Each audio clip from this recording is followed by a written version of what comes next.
ರಾಜ್ಯ ಸಂಪುಟ ವಿಸ್ತರಣೆಗೆ ಅಂತಿಮ ಹಂತದ ಕಸರತ್ತು ಜೋರಾಗಿ ನಡೀತಾ ಇದೆ. ದೆಹಲಿಗೆ ತೆರಳಿರುವಂತಹ ನಾಯಕರು ಇವತ್ತು ಹೈಕಮಾಂಡ್ ಜೊತೆ ಮಾತುಕತೆಯನ್ನು ನಡೆಸಲಿದ್ದಾರೆ. ಲೋಕಸಭೆ ಮತ್ತು ರಾಜ್ಯಸಭೆ ಕಲಾಪದ ಹಿನ್ನೆಲೆಯಲ್ಲಿ ಇವತ್ತು ರಾತ್ರಿ 8 ಗಂಟೆಗೆ ಹೈಕಮಾಂಡ್ ಸಭೆಯನ್ನು ಕರೆದಿದೆ. ಎಐಸಿಸಿ ಅಧ್ಯಕ್ಷ ಮಲ್ಲಿಕಾರ್ಜುನ ಖರ್ಗೆ, ಲೋಕಸಭೆ ವಿಪಕ್ಷ ನಾಯಕ Rahul Gandhi, KC Venugopal, Randeep Singh Surjewala, CM DK Shivakumar, ಮಾಜಿ ಸಿಎಂ ಸಿದ್ದರಾಮಯ್ಯ, ಕೆಪಿಸಿಸಿ ಅಧ್ಯಕ್ಷ ಬಿಕೆ ಹರಿಪ್ರಸಾದ್ ಸಭೆಯಲ್ಲಿ ಪಾಲ್ಗೊಳ್ಳುತ್ತಾರೆ. ಸಭೆಯಲ್ಲಿ ಎಲ್ಲರ ಅಭಿಪ್ರಾಯ ಪಡೆದು ಸಚಿವರ ಪಟ್ಟಿ ಪರಿಷ್ಕರಣೆಯನ್ನ ಮಾಡಲಾಗುತ್ತೆ.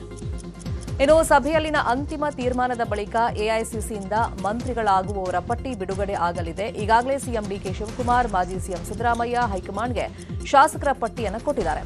ಸಚಿವ ಸ್ಥಾನಕ್ಕೆ ಬಿಕೆ ಹರಿಪ್ರಸಾದ್ ಕೂಡ ಕೆಲ ಶಾಸಕರ ಹೆಸರನ್ನ ಸೂಚಿಸಿದ್ದಾರಂತೆ. ಇದೆಲ್ಲದರ ನಡುವೆ ಶಾಸಕರ ಕ್ಷಮತೆ ಪಕ್ಷಕ್ಕೆ ಕೊಡುಗೆ 2028ರ ಚುನಾವಣೆಯ ಅನುಕೂಲದ ಬಗ್ಗೆ ರಾಹುಲ್ ಗಾಂಧಿ ಮಾಹಿತಿಯನ್ನು ಪಡೆದುಕೊಂಡಿದ್ದಾರೆ. ಮಾನದಂಡದ ಅನುಸಾರವಾಗಿ ಸಂಭಾವ್ಯ ಪಟ್ಟಿಯಲ್ಲಿನ ಶಾಸಕರ ಬಗ್ಗೆ ಚರ್ಚೆ ನಡೆಸಿ ಬಳಿಕ ಕಾಂಗ್ರೆಸ್ ಹೈಕಮಾಂಡ್ ಅಂತಿಮ ಪಟ್ಟಿ ಪ್ರಕಟಿಸಲಿದೆ.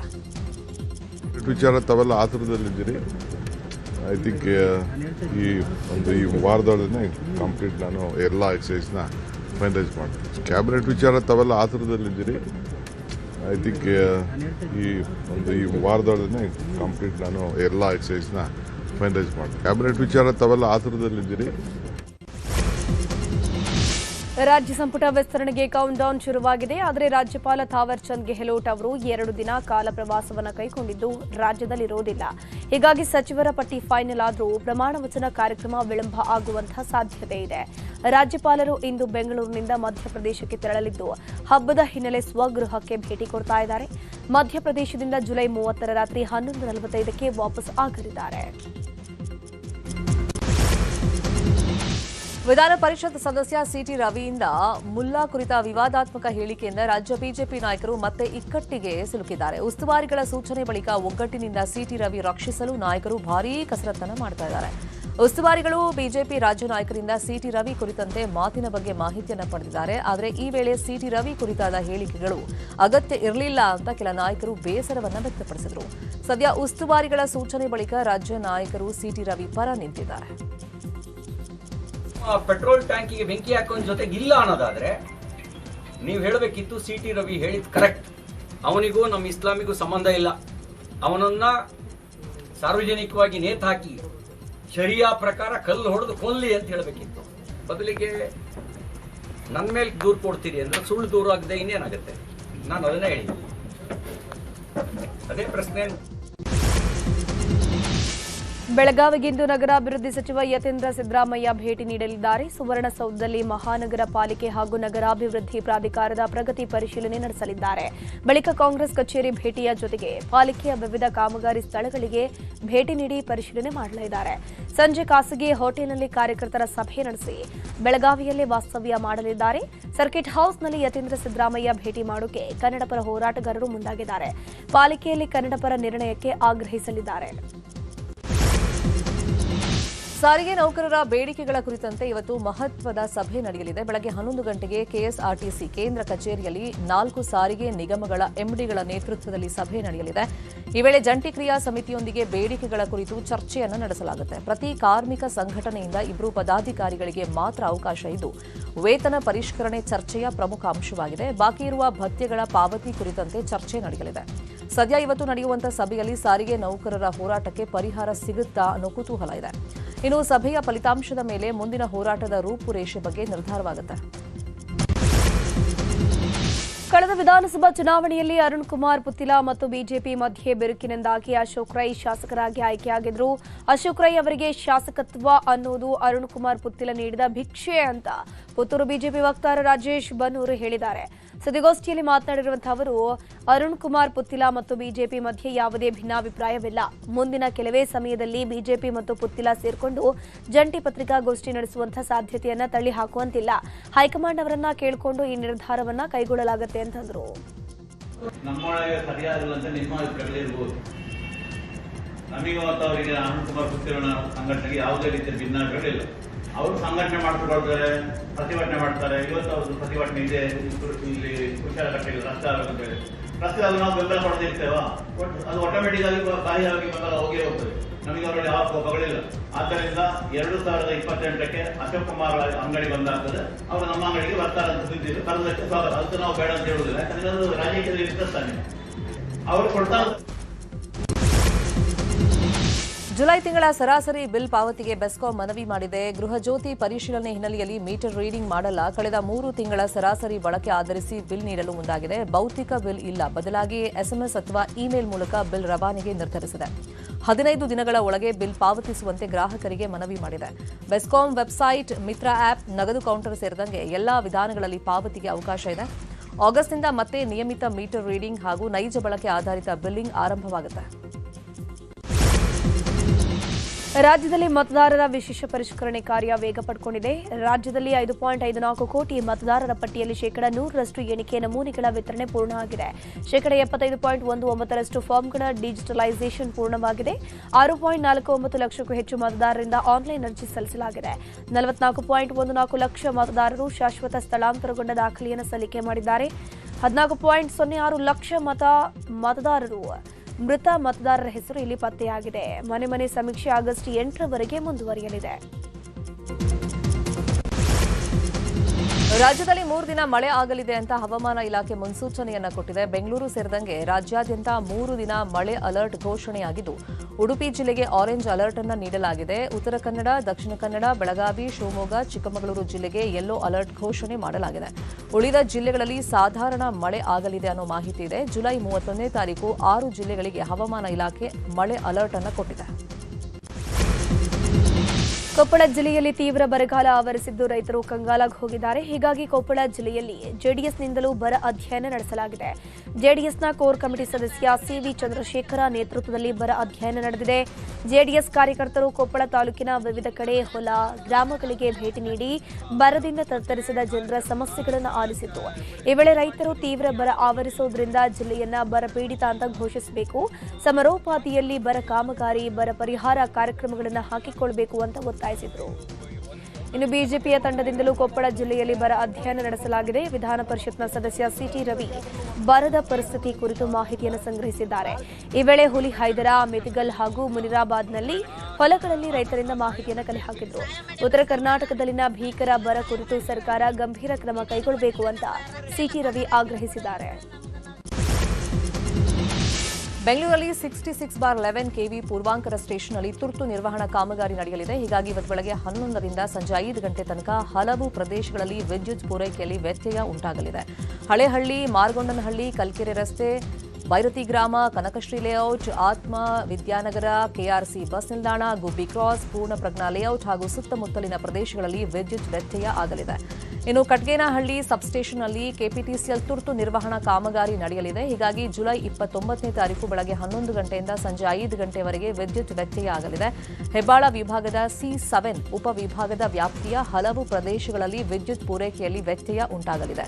ದ್ವಾರಕಾನಗರ, ಬಾಬಾನಗರ, ಕಟ್ಗೇನಹಳ್ಳಿ ಸುತ್ತಮುತ್ತ, ಬಾಗಲೂರು ಕ್ರಾಸ್, ಬಾಗಲೂರು ಮುಖ್ಯ ರಸ್ತೆ ಹಾಗೂ ಸುತ್ತಮುತ್ತಲಿನ ಪ್ರದೇಶಗಳಲ್ಲಿ ವಿದ್ಯುತ್ ವ್ಯತ್ಯಯ ಆಗಲಿದೆ. ಡಾಂಬರ್ ಕಾರ್ಯ ಹಿನ್ನೆಲೆ ಪೀಣ್ಯ ಫ್ಲೈಓವರ್ ಬಂದ್ ಇರಲಿದೆ. ಡಾಂಬರೀಕರಣ ಹಿನ್ನೆಲೆಯಲ್ಲಿ ರಾತ್ರಿ 10 ಗಂಟೆಯಿಂದ ಬೆಳಗ್ಗೆ 5 ಗಂಟೆವರೆಗೆ ಫ್ಲೈಓವರ್ ಬಂದ್ ಆಗಿರಲಿದೆ. ನೆಲಮಂಗಲದಿಂದ ಬೆಂಗಳೂರು ಕಡೆ ರಸ್ತೆ ಬಂದ್ ಆಗಲಿರುವುದು ವಾಹನ ಸವಾರರಿಗೆ ಪರ್ಯಾಯ ಮಾರ್ಗ ಬಳಸೋಕೆ ಸಂಚಾರಿ ಪೊಲೀಸರು ಸೂಚನೆ ಕೊಟ್ಟಿದ್ದಾರೆ. ನಮ್ಮ ಮೆಟ್ರೋ ಪ್ರಯಾಣಿಕರಿಗೆ ಮತ್ತೊಂದು ಗುಡ್ ನ್ಯೂಸ್ ಸಿಕ್ಕಿದೆ. ಹಳದಿ ಮಾರ್ಗಕ್ಕೆ ಮತ್ತೊಂದು ಡ್ರೈವರ್ಲೆಸ್ ಮೆಟ್ರೋ ರೈಲು ಆಗಮಿಸಿದೆ. ಹೆಬ್ಬಗೋಡಿಗೆ 15ನೇ ಡ್ರೈವರ್ಲೆಸ್ ರೈಲು ಬಂದಿದೆ. ಇದರಿಂದ ಆರ್ವಿ ರಸ್ತೆಯಿಂದ ಬೊಮ್ಮಸಂದ್ರ ಹಳದಿ ಮಾರ್ಗಕ್ಕೆ ಮತ್ತಷ್ಟು ಬಲ ಬಂದಿದೆ. ಹಳದಿ ಮಾರ್ಗ ಮೆಟ್ರೋ ಲೈನ್ನಲ್ಲಿ ಒಟ್ಟು 19.15 ಕಿಲೋಮೀಟರ್ ಉದ್ದ 16 ನಿಲ್ದಾಣಗಳು ಬರ್ತವೆ. ಸದ್ಯ ಪೀಕ್ ಅವರ್ನಲ್ಲಿ 7 ನಿಮಿಷಕ್ಕೊಮ್ಮೆ ಮೆಟ್ರೋ ಸಂಚಾರ ಹಾಗೂ ನಾನ್ ಪೀಕ್ ಅವರ್ನಲ್ಲಿ 10 ನಿಮಿಷಕ್ಕೊಮ್ಮೆ ರೈಲು ಸಂಚಾರ ಮಾಡ್ತಾ ಇದೆ. ಸದ್ಯ 10 ಮೆಟ್ರೋ ರೈಲುಗಳು ವಾಣಿಜ್ಯ ಸೇವೆಯಲ್ಲಿ, 11 ಮತ್ತು 12ನೇ ಟ್ರೈನ್ ಸೇವೆ ಆರಂಭವಾದ ಬಳಿಕ ಕಾಯುವಿಕೆ ಸಮಯ ಮತ್ತಷ್ಟು ಕಡಿಮೆಯಾಗುತ್ತೆ. ವಿಜಯಪುರ ಜಿಲ್ಲೆ ಮಮದಾಪುರ ಕೆರೆಗೆ ನೀರು ಹರಿಸಲಾಗ್ತಾ ಇದ್ದು ರೈತರು ಸಂತಸಗೊಂಡಿದ್ದಾರೆ. ರಾಜ್ಯದ 3ನೇ ಅತಿ ದೊಡ್ಡ ಕೆರೆಯಾಗಿದ್ದು ನೀರು ಹರಿಸಿದ ಪರಿಣಾಮ ಸುತ್ತಮುತ್ತಲ ಗ್ರಾಮಗಳಿಗೆ ಕುಡಿಯುವ ನೀರಿನ ಸಮಸ್ಯೆ ಕಡಿಮೆಯಾಗಲಿದೆ. ಆಲಮಟ್ಟಿ ಜಲಾಶಯದಿಂದ ಕಾಲುವೆ ಮೂಲಕ ನೀರು ಹರಿಸಲಾಗ್ತಾ ಇದೆ. ಜಿಲ್ಲೆಯ ಬೇರೆ ಬೇರೆ ಭಾಗದಲ್ಲೂ ಕುಡಿಯುವ ನೀರಿನ ಉದ್ದೇಶಕ್ಕಾಗಿ ಕೆರೆಗಳಿಗೆ ನೀರನ್ನು ಹರಿಸಲಾಗ್ತಾ ಇದೆ.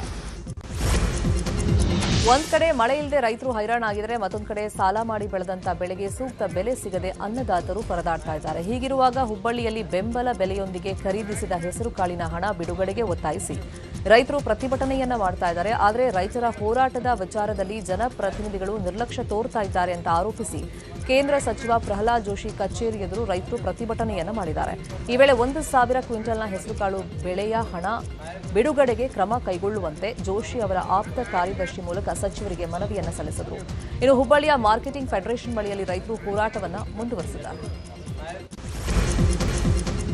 ಚಿತ್ರದುರ್ಗದ ರೇಣುಕಾಸ್ವಾಮಿ ಕೊಲೆ ಪ್ರಕರಣದಲ್ಲಿ ಸಾಕ್ಷಿದಾರರಿಗೆ ಬೆದರಿಕೆ ಹಾಕಿದ್ದ ಪ್ರಕರಣ ಸಂಬಂಧ 3 ಆರೋಪಿಗಳಿಗೆ ಜಾಮೀನು ಮಂಜೂರು ಮಾಡಲಾಗಿದೆ. ಸುಹಾಸ್, ವೈಭವ್, ಪುನೀತ್ಗೆ ಜಾಮೀನು ಮಂಜೂರು ಮಾಡಲಾಗಿದೆ. ಇನ್ನು ಕಾಮಾಕ್ಷಿಪಾಳ್ಯ ಠಾಣೆಯಲ್ಲಿ ದಾಖಲಾಗಿದ್ದ ಪ್ರಕರಣ ಸಂಬಂಧ 3 ಆರೋಪಿಗಳನ್ನು ಪೊಲೀಸರು ಬಂಧಿಸಿದರು. ಸದ್ಯ 3 ಆರೋಪಿಗಳಿಗೆ 59ನೇ ಸಿಸಿಎಚ್ ಕೋರ್ಟ್ ಜಾಮೀನು ನೀಡಿ ಆದೇಶವನ್ನು ಹೊರಡಿಸಿದೆ. ರಸ್ತೆ ಬದಿ ಕ್ಯಾಬ್ಗೆ ಕಾಯ್ತಾ ಇದ್ದ ಯುವತಿಗೆ ಕಿಡಿಗೇಡಿ ಯುವಕ ಕಿರುಕುಳ ಕೊಟ್ಟಿದ್ದಾನೆ. ಬೆಂಗಳೂರಿನ ರಾಮಮೂರ್ತಿ ನಗರದಲ್ಲಿ ಘಟನೆ ನಡೆದಿದೆ. ರಸ್ತೆ ಬದಿ ನಿಂತಿದ್ದ ಯುವತಿ ಜೊತೆಗೆ ವ್ಯಕ್ತಿ ಅಸಭ್ಯವಾಗಿ ವರ್ತನೆ ಮಾಡಿದ್ದಾನೆ. ಈ ವೇಳೆ ಯುವತಿ ಮೊಬೈಲ್ನಲ್ಲಿ ವಿಡಿಯೋ ರೆಕಾರ್ಡ್ ಮಾಡಿ ಪೊಲೀಸರಿಗೆ ದೂರು ಕೊಡ್ತೀನಿ ಅಂದ್ರು ಅವಾಚ್ಯ ಪದಗಳಿಂದ ನಿಂದಿಸಿದ್ದಾನೆ. ಬಳಿಕ ಮೊಬೈಲ್ನಲ್ಲಿ ವಿಡಿಯೋ ರೆಕಾರ್ಡ್ ಆಗ್ತಾ ಇದ್ದಂತೆ ವ್ಯಕ್ತಿ ಎಸ್ಕೇಪ್ ಆಗಿದ್ದಾನೆ. ಯುವತಿ ವಿಡಿಯೋ ಇನ್ಸ್ಟಾಗ್ರಾಂನಲ್ಲಿ ಅಪ್ಲೋಡ್ ಮಾಡಿ ಬೆಂಗಳೂರು ಪೊಲೀಸರಿಗೆ ಟ್ರ್ಯಾಕ್ ಮಾಡಿ ಕ್ರಮಕ್ಕೆ ಆಗ್ರಹಿಸಿದ್ದಾರೆ. ಬೆಳಗಾವಿಯಲ್ಲಿ ಹೆಚ್ಚಿನ ಬಡ್ಡಿ ಆಮಿಷಕ್ಕೆ ಸಾವಿರಾರು ಕೋಟಿ ವಂಚನೆಯನ್ನ ಮಾಡಲಾಗಿದೆ. ಬೆಳಗಾವಿ ನಗರಕ್ಕಷ್ಟೇ ಅಲ್ಲ, ತಾಲೂಕು ಪ್ರದೇಶಗಳಿಗೂ ವಂಚಕರ ಜಾಲ ವ್ಯಾಪಿಸಿದೆ. ಬೆಳಗಾವಿಯ 6 ಕಂಪನಿಗಳ ವಿರುದ್ಧ ಜಿಲ್ಲಾಡಳಿತ ಪ್ರಕರಣ ದಾಖಲಿಸಿದೆ. Shivam associate, Aditya Raj capital, city index, ಗೋವರ್ಧ್, ಅಪೆಕ್ಸ್ ಪ್ರೈವೇಟ್ ಲಿಮಿಟೆಡ್, ಶ್ರೀದೇವಿ ಕೂಗೆ ವೆಂಚರ್ಸ್ ಮೇಲೆ ದಾಳಿ ನಡೆಸಿ ಬೀಗವನ್ನ ಜಡಿಯಲಾಗಿದೆ. ಈ ಎಲ್ಲಾ ಕಂಪನಿಗಳಿಂದ 5,000 ಕೋಟಿಗಿಂತ ಹೆಚ್ಚು ಹಣ ವಂಚನೆ ಮಾಡಲಾಗಿದೆ. ತಾಲೂಕು ಪ್ರದೇಶದಲ್ಲೂ 7ಕ್ಕೂ ಅಧಿಕ ಕಂಪನಿಗಳು ತಲೆ ಎತ್ತಿವೆ. ಅನಧಿಕೃತ ಕಂಪನಿಗಳ ಬಗ್ಗೆ ಬೆಳಗಾವಿ ಜಿಲ್ಲಾಡಳಿತ ಮಾಹಿತಿಯನ್ನು ಕಲೆ ಹಾಕ್ತಾ ಇದೆ. ಬೆಳಗಾವಿ ಜಿಲ್ಲೆಯ ಗಡಿ ಗ್ರಾಮಗಳಲ್ಲಿ ಬೈಕ್ ಕದ್ದು ಮಹಾರಾಷ್ಟ್ರದಲ್ಲಿ ಮಾರಾಟ ಮಾಡ್ತಾ ಇದ್ದ 2 ಅಂತಾರಾಜ್ಯ ಕಳ್ಳರನ್ನ ಬಂಧಿಸಲಾಗಿದೆ. ಚಿಕ್ಕೋಡಿಯ ಶುಭಂ ಮುನ್ನೋಳಿ, ಮಹಾರಾಷ್ಟ್ರ ಮೂಲದ ಆಕಾಶ್ ವಡೇರ ಬಂಧಿತರು. ಆರೋಪಿಗಳಿಂದ 2 ಲಕ್ಷ ಮೌಲ್ಯದ 5 ಬೈಕ್ಗಳನ್ನು ವಶಕ್ಕೆ ಪಡೆಯಲಾಗಿದೆ. ಸದಲಗ ಪಟ್ಟಣದಲ್ಲಿ ಪೊಲೀಸರು ತಪಾಸಣೆ ಮಾಡ್ತಾ ಇದ್ದ ವೇಳೆ 2 ಆರೋಪಿಗಳು ಕಳ್ಳತನ ಮಾಡಿದ ಬೈಕ್ನಲ್ಲಿ ಓಡಾಡ್ತಾ ಇದ್ರು. ಡಾಕ್ಯುಮೆಂಟ್ಸ್ ಇಲ್ಲದ ಕಾರಣ ತಪಾಸಣೆ ನಡೆಸಿದಾಗ ಆರೋಪಿಗಳು ಬಲೆಗೆ ಬಿದ್ದಿದ್ದಾರೆ. ಕೋಲಾರದಲ್ಲಿ 768 ಕೋಟಿ ಮೌಲ್ಯದ ಸರ್ಕಾರಿ ಜಮೀನು ಕಬಳಿಕೆ ಯತ್ನಿಸಲಾಗಿದೆ. ಮಾಲೂರು ತಾಲೂಕಿನಲ್ಲಿ ಅಧಿಕಾರಿಗಳ ಕಳ್ಳಾಟ ಬಯಲಾಗಿರುವುದು. 485 ಎಕರೆ ಸರ್ಕಾರಿ ಜಮೀನು ಕಬಳಿಸೋಕೆ ನಕಲಿ ದಾಖಲೆ ಸೃಷ್ಟಿ ಮಾಡಿ ಸರ್ಕಾರಿ ಜಮೀನು ಕಡತಗಳನ್ನು ಖಾಸಗಿ ಫಾರ್ಮ್ ಹೌಸ್ನಲ್ಲಿಟ್ಟು ವಂಚನೆ ಮಾಡಲಾಗಿದೆ. ಲೋಕಾಯುಕ್ತ ಸುಮೋಟೋ ಕೇಸ್ ತನಿಖೆಯಿಂದ ಅಕ್ರಮ ಬೆಳಕಿಗೆ ಬಂದಿರೋದು. 2025ರಲ್ಲಿ ಭೂ ದಾಖಲೆಗಳ ಇಲಾಖೆ ಮೇಲ್ವಿಚಾರಕ ಸುರೇಶ್ ಬಾಬು ನಿವಾಸ ಫಾರ್ಮ್ ಹೌಸ್ ಮೇಲೆ ನಡೆದಿದ್ದ ಲೋಕಾಯುಕ್ತ ದಾಳಿಯಾಗಿತ್ತು. ಈ ವೇಳೆ ನಕಲಿ ದಾಖಲೆ ಸೃಷ್ಟಿಸಿ ವಂಚನೆಗೆ ಯತ್ನಿಸಿರುವುದು ಬಯಲಾಗಿದ್ದು, ಆಗಸ್ಟ್ 8ರಂದು ತನಿಖೆಗೆ ಹಾಜರಾಗೋಕೆ ಕೋಲಾರ ಡಿಸಿ ಕಂದಾಯ ಇಲಾಖೆ ಅಪರ ಮುಖ್ಯ ಕಾರ್ಯದರ್ಶಿಗೆ ನೋಟಿಸ್ ಜಾರಿ ಮಾಡಿದ್ದಾರೆ. ಯಾದಗಿರಿ ತಾಲೂಕಿನ ದೋರನಹಳ್ಳಿ ಗ್ರಾಮದ ರೈತ ಹಾವು ಕಡಿದು ಮೃತಪಟ್ಟು 2 ವರ್ಷವಾದರೂ ಜಿಲ್ಲಾಡಳಿತ ಪರಿಹಾರವನ್ನ ಕೊಟ್ಟಿಲ್ಲ. ಹೀಗಾಗಿ ಸಾಮಾಜಿಕ ಹೋರಾಟಗಾರ ಉಮೇಶ್ ಮುದ್ನಾಳ ಅನ್ನೋರು ರಾಜ್ಯ ಹೆದ್ದಾರಿಯನ್ನ ತಡೆದು ಜಿಲ್ಲಾಡಳಿತದ ವಿರುದ್ಧ ಹೋರಾಟವನ್ನ ಮಾಡೋದಾಗಿ ಎಚ್ಚರಿಕೆಯನ್ನ ಕೊಟ್ಟಿದ್ದಾರೆ. ಅಂಬರೀಶ್ ತಮ್ಮ ಜಮೀನಲ್ಲಿ ಕೆಲಸ ಮಾಡ್ತಾ ಇದ್ದಾಗ ಹಾವು ಕಡಿದು ಮೃತಪಟ್ಟಿದ್ರು. ಆದರೆ ಮೃತ ಕುಟುಂಬಕ್ಕೆ ಅಧಿಕಾರಿಗಳು ಪರಿಹಾರ ಒದಗಿಸಲು ವಿಫಲರಾಗಿದ್ದಾರೆ. ಮೃತನ ಕುಟುಂಬಸ್ಥರು ಪರಿಹಾರಕ್ಕಾಗಿ ಸರ್ಕಾರಿ ಕಚೇರಿಗಳಿಗೆ ಅಲ್ದಾಡಿ ಬೇಸತ್ತು ಹೋಗಿದ್ದಾರೆ. ಕೂಡಲೇ ಪರಿಹಾರ ಮಂಜೂರು ಮಾಡದೇ ಇದ್ರೆ ಯಾದಗಿರಿ ಶಹಾಪುರ ರಾಜ್ಯ ಹೆದ್ದಾರಿ ತಡೆದು ಉಗ್ರ ಹೋರಾಟ ಮಾಡಬೇಕಾಗುತ್ತೆ ಅಂತ ಹೇಳಿ ಉಮೇಶ್ ಕಿಡಿಕಾರಿದ್ದಾರೆ.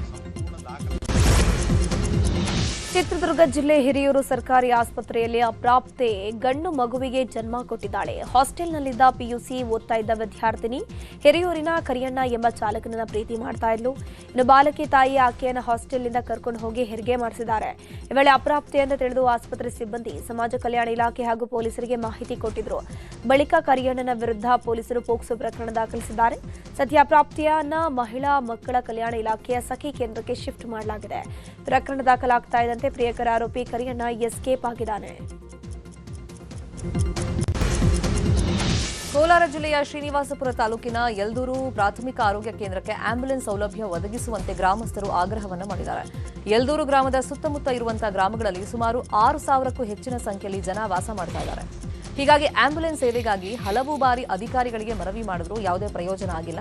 ಇನ್ನು ಯಲ್ದೂರು ಗ್ರಾಮದಲ್ಲಿ ಆಸ್ಪತ್ರೆ ಇದ್ರೂ ವೈದ್ಯರು ಸಿಬ್ಬಂದಿ ಕೊರತೆಯಿಂದ ಚಿಕಿತ್ಸೆ ಸಿಗ್ತಾ ಇಲ್ಲ. ತುರ್ತು ಸಂದರ್ಭಗಳಲ್ಲಿ ಕೋಲಾರ, ಶ್ರೀನಿವಾಸಪುರ ಆಸ್ಪತ್ರೆಗಳಿಗೆ ತೆರಳೋದಕ್ಕೆ ಆಂಬ್ಯುಲೆನ್ಸ್ ಸೌಲಭ್ಯ ಇಲ್ಲ. ಹೀಗಾಗಿ ಆಂಬ್ಯುಲೆನ್ಸ್ ಸೌಲಭ್ಯ ಒದಗಿಸುವಂತೆ ಗ್ರಾಮಸ್ಥರು ಆಗ್ರಹವನ್ನು ಮಾಡಿದ್ದಾರೆ. ಬಾಗಲಕೋಟೆಯಲ್ಲಿ ವಿದ್ಯುತ್ ವ್ಯತ್ಯಯದಿಂದಾಗಿ ರೈತರು ಪರದಾಡುವಂತಾಗಿದೆ. 7 ಗಂಟೆ ಕೊಡ್ತಿದ್ದಂತಹ ವಿದ್ಯುತ್ 6 ಗಂಟೆಗೆ ಇಳಿಕೆ ಮಾಡಿರುವುದಕ್ಕೆ ಅನ್ನದಾತರು ಪ್ರತಿಭಟನೆ ನಡೆಸಿ ಆಕ್ರೋಶ ವ್ಯಕ್ತಪಡಿಸಿದ್ದಾರೆ. ಚಾಮರಾಜನಗರದ ಬಂಡೀಪುರ ನಾಗರಹೊಳೆ ಸಫಾರಿ ದರವನ್ನು ಏರಿಕೆ ಮಾಡಲಾಗಿದೆ. ಸೆಪ್ಟೆಂಬರ್ 1ರಿಂದ ದರ ಏರಿಕೆ ಜಾರಿಗೆ ಬರುತ್ತೆ. ಬಸ್, ಜೀಪ್ ಸಫಾರಿ ದರದಲ್ಲಿ ಭಾರೀ ಏರಿಕೆಯನ್ನು ಮಾಡಲಾಗಿದೆ. ಅರಣ್ಯ ಇಲಾಖೆ ಬಸ್ ಸಫಾರಿಗೆ ವಯಸ್ಕರ ದರ 650 ರೂಪಾಯಿಂದ 1000 ರೂಪಾಯಿಗೆ ಏರಿಕೆಯನ್ನು ಮಾಡಲಾಗಿದೆ. 12 ವರ್ಷದ ಒಳಗಿನ ಮಕ್ಕಳಿಗೆ 350 ರೂಪಾಯಿಂದ 500 ರೂಪಾಯಿಗೆ ಹೆಚ್ಚಳವನ್ನು ಮಾಡಲಾಗಿದೆ. ಕೋಲಾರದ ಮಾಲೂರಿನ ಜೆಡಿಎಸ್ ಕಚೇರಿಯಲ್ಲಿ ದಿವಂಗತ ಚೆನ್ನಮ್ಮ ಅವರ ನೆನಪಿನಾರ್ಥ ನುಡಿ ನಮನ ಕಾರ್ಯಕ್ರಮ ಹಮ್ಮಿಕೊಳ್ಳಲಾಗಿತ್ತು. ಕಾರ್ಯಕ್ರಮದಲ್ಲಿ ರಾಮೇಗೌಡ, ಹೂಡಿ ವಿಜಯಕುಮಾರ್ ಸೇರಿದಂತೆ ಪಕ್ಷದ ಮುಖಂಡರು, ನೂರಾರು ಮಹಿಳೆಯರು ಭಾಗಿಯಾಗಿದ್ದರು. ಕಾರ್ಯಕ್ರಮದಲ್ಲಿ ಚೆನ್ನಮ್ಮ ಅವರು ನೀಡಿದ ಸಹಕಾರದ ಕೆಲ ಘಟನೆಗಳನ್ನು ಜೆಡಿಎಸ್ನ ಮುಖಂಡರು ಮೆಲುಕು ಹಾಕಿದರು. ಚೆನ್ನಮ್ಮ ಅವರ ಸ್ಮರಣಾರ್ಥವಾಗಿ 100ಕ್ಕೂ ಹೆಚ್ಚು ಮಹಿಳೆಯರಿಗೆ ಅರಿಶಿನ ಕುಂಕುಮ ಹೂ ಜೊತೆಗೆ ರೇಷ್ಮೆ ಸೀರೆ ವಿತರಿಸಿದರು. ಕಾಡುಗೊಲ್ಲರ ಆರಾಧ್ಯ ದೈವ ಪವಾಡ ಪುರುಷ ಎತ್ತಪ್ಪನ ಜಾತ್ರೆಯನ್ನ ಚಿತ್ರದುರ್ಗದ ಚಳ್ಳಕೆರೆಯಲ್ಲಿ ಅದ್ದೂರಿಯಾಗಿ ಆಚರಿಸಲಾಗಿದೆ. ತಳುಕಿನ ಗುಡ್ಡದ ಮೇಲೆ ಬುಡಕಟ್ಟು ಸಂಸ್ಕೃತಿ ಸಂಪ್ರದಾಯಗಳೊಂದಿಗೆ ಅದ್ದೂರಿಯಾಗಿ ಜಾತ್ರೆಯನ್ನ ಮಾಡಲಾಗಿದೆ. ಪ್ರತಿ ವರ್ಷ ಆಷಾಢ ಮಾಸದಲ್ಲಿ ಎತ್ತಪ್ಪನ ಪರಿಷೆ ಸಡಗರ ಸಂಭ್ರಮದಿಂದ ನಡೆಯಲಿದ್ದು ಈ ಬಾರಿಯೂ ಅದ್ದೂರಿಯಾಗಿ ನಡೆದಿದೆ. ಇನ್ನು ಎತ್ತಪ್ಪನ ದರ್ಶನಕ್ಕೆ ಬರುವಂತಹ ಭಕ್ತರು ಪಾದರಕ್ಷೆ ಹಾಕದೆ ಬರಿಗಾಲ್ನಲ್ಲೇ ಬೆಟ್ಟ ಹತ್ತಿ ವೀರ ಎತ್ತಪ್ಪನ ದರ್ಶನವನ್ನ ಪಡೆದಿದ್ದಾರೆ. ಇತಿಹಾಸ ಪ್ರಸಿದ್ಧ ಚಾಮರಾಜನಗರದ ಶ್ರೀ ಚಾಮರಾಜೇಶ್ವರ ರಥೋತ್ಸವ ಇಂದು ನಡೆಯಲಿದೆ. ಆಷಾಢ ಮಾಸದಲ್ಲಿ ನಡೆಯುವಂತಹ ಈ ರಥೋತ್ಸವ ನವದಂಪತಿ ಜಾತ್ರೆ ಅಂತಾನೆ ಪ್ರಸಿದ್ಧಿ. ಬೆಳಗ್ಗೆ 11ರಿಂದ 11:37ರವರೆಗೆ ಸಲ್ಲುವಂತಹ ಶುಭ ಕನ್ಯಾ ಲಗ್ನದಲ್ಲಿ ರಥಾರೋಹಣ ನಡೆಯಲಿದೆ. ಬಳಿಕ ರಥೋತ್ಸವ ಆರಂಭವಾಗಿ ಮಧ್ಯಾಹ್ನ 3 ಗಂಟೆ ವೇಳೆಗೆ ಸ್ವಸ್ಥಾನಕ್ಕೆ ಮರಳುವಂತಹ ನಿರೀಕ್ಷೆ ಇದೆ.